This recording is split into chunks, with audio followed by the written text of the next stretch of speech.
Hi, my name is Ava, and I chose to base my infographic around the idea of sex offending. And my main question is, do residency restrictions protect communities and reduce crime?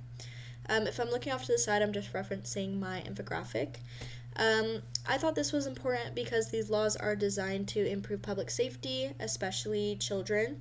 But research suggests that outcomes may be more complicated than expected. And just to give some background, residency restrictions are laws that limit where registered sex offenders can live. So whether, they're out of prison, they've done their time, and if they're on probation, this prevents them from living near schools, childcare centers, and parks.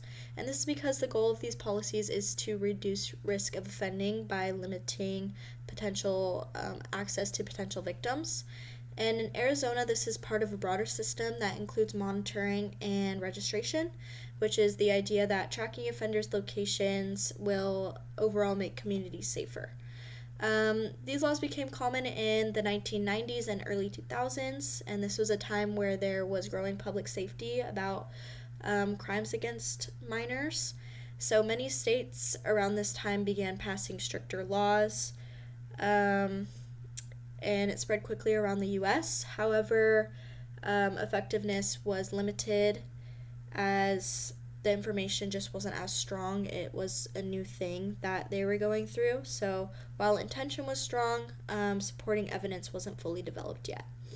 A big statistic that I want to point out, and that was shocking to me when I was doing the research, is that over 11,000 registered sex offenders reside in Arizona.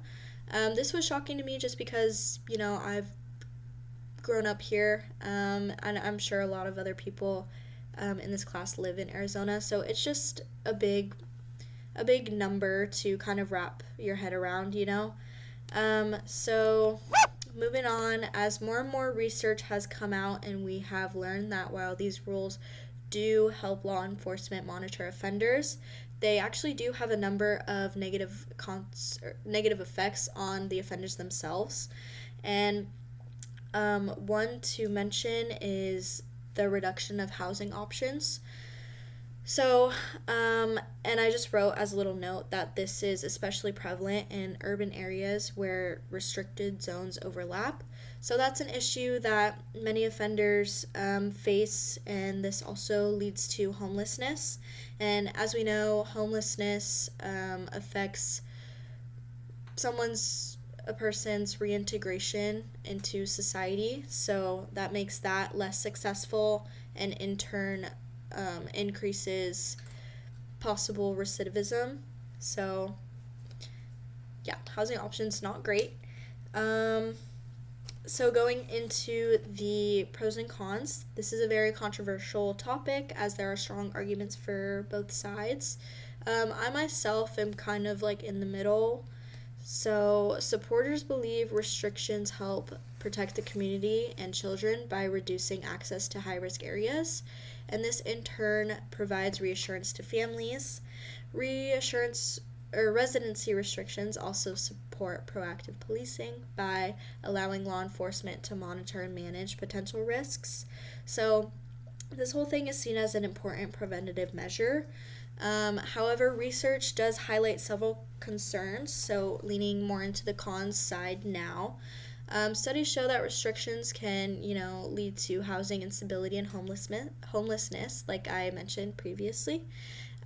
Multiple studies have found that, more importantly, these restrictions actually do very little in reducing sexual activity as a whole. So my graph shows that out of 224 cases studied, 0 of those were prevented based off of residency restrictions. And while this is a small, case number, it says a lot about how 0 were prevented out of the 224, suggesting that the location of offenders might not be as strongly correlated than previous belief. And so my recommendations in helping this issue is, one, that policymakers should focus more on high-risk offenders and risk-based assessments rather than kind of like a blanket statement for everyone. Not everyone has the same risk. So, yeah. And then my second recommendation is that increasing access to stable housing can reduce homelessness and improve supervision as well.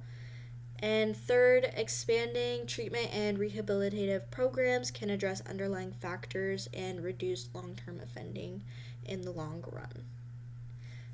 In conclusion, improving these policies will likely require a more balanced research based approach. So, yeah, thank you.